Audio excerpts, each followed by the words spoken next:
कहवा से आइल तिलकवा त कहवा से सोर भइल हो।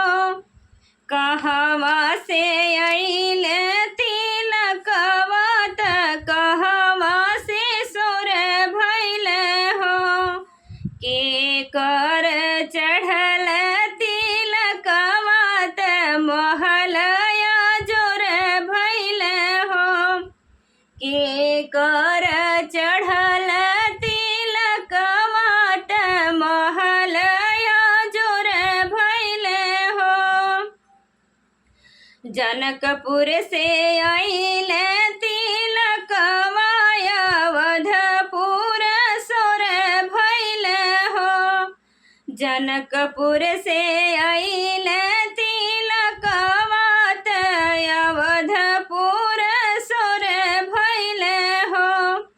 राम जी के चढ़ल तिलकवा त महलया जोर भइल हो।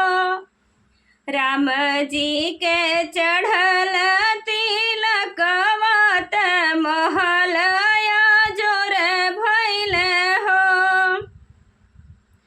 दुआरे से आव राजा दशरथ लहर झहर करस हो।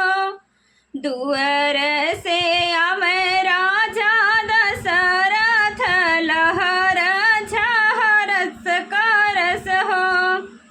ऐसन सुंदर मोरे राम तिलक काहे थोड़े अइल हो।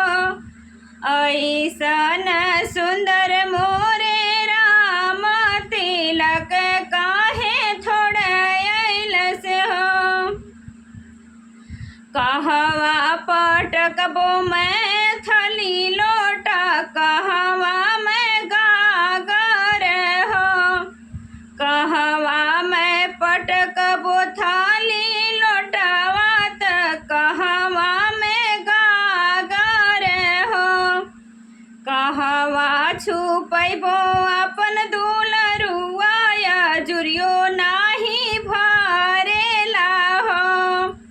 कहवा छुपैबो अपन दुलरुआ जुरियो नाही भरेला हो। कहवा बटैबो कहवा छुपैबो अपन दुलरुआ जुरियो नाही भरेला हो। दुआरे पटकबो मैं थाली लोटा अंगने में गागर हो। दुआरे पटकबो मैं थाली लोटा अंगने में गागर हो।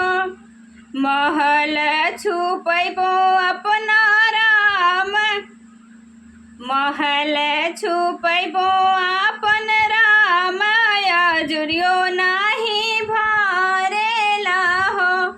महल छुपैबो अपन राम जुरियो नाही भरेला हो।